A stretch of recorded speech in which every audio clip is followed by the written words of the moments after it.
অধ্যাপক ব্রিটিশ শাসনামল থেকে চাকরির বৈষম্য যেটা ছিল আমরা বলছি, সেই বৈষম্য যেমন ব্রিটিশ বিরোধী আন্দোলনকে ত্বরান্বিত করছে, সেই বৈষম্য আমাদের ৭১-এর স্বাধীনতাকে ত্বরান্বিত করছিল।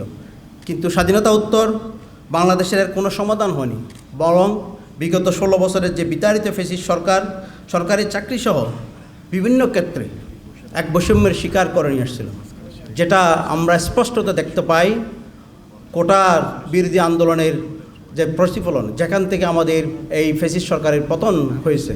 আমরা জুলাই আগস্ট বিপ্লবকে কোনোভাবেই বৈষম্য বিরোধী আন্দোলনের চেতনার বাইরে বলতে পারি না।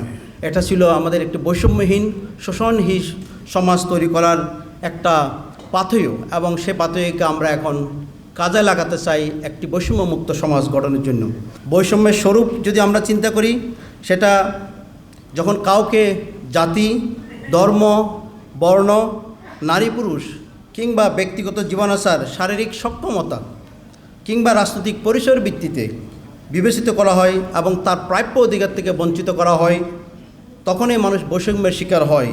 এবং এই বৈষম্যকে আমরা সমাজে বিভিন্নভাবে দেখতে পাই।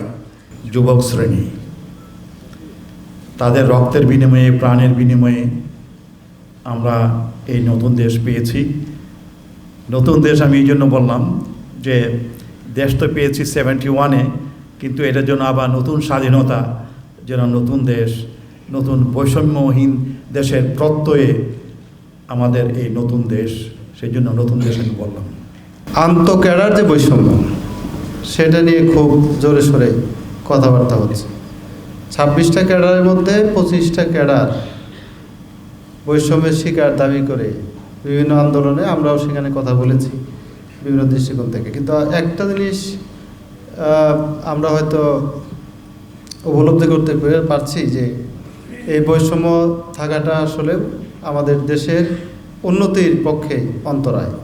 গত 15 বছর বাংলাদেশ এমন এক ধরনের শাসন কাল কাটিয়েছে যেখানে মেধার কোনো মূল্যায়ন ছিল না, যেখানে যোগ্যতার কোনো মূল্যায়ন ছিল না, সেই অর্থে যেখানে দুর্নীতিটাই ছিল নিয়ম, যেখানে আপনার মানুষকে অপমান, অমর্যাদা করাটাই ছিল একটা স্বাভাবিক বিষয়।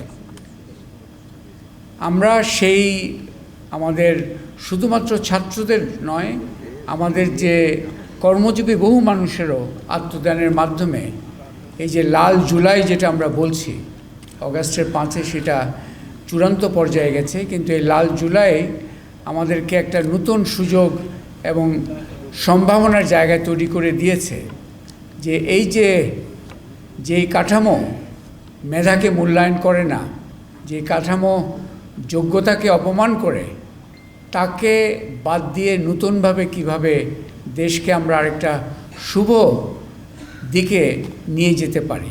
বৈশ্বিক আর্থিক প্রতিষ্ঠান, বাণিজ্যিক নিয়ম এবং প্রযুক্তিগত উদ্ভাবন, তো সেই আলোকিত মানুষ আজকে আমাদের এই অনুষ্ঠানকে আলোকিত করেছেন।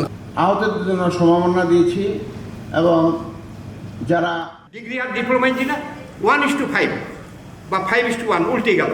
কীরকম? ডিগ্রি ইঞ্জিনিয়াররা 5 জন, তারা মাথা ভারী হয়ে গেলেন, আর ডিপ্লোমা ইঞ্জিনিয়ার যারা আছে তাদের ওই যে আমরা বলে গেলেন, আমাদের সম্মানিত প্রধান অতিথি সাহেব বললেন যে তাদের পদ আছে কিন্তু তাদের নিয়োগ নাই। আমাদের ডিপ্লোমা ইঞ্জিনিয়ারদের পদ আছে, নিয়োগ নেই। আমরা 5:1 দাঁড়ালাম। আমরা 5 জন ডিগ্রি ইঞ্জিনিয়ার, 1 জন ডিপ্লোমা ইঞ্জিনিয়ার তার অধীনে চাকরি করে।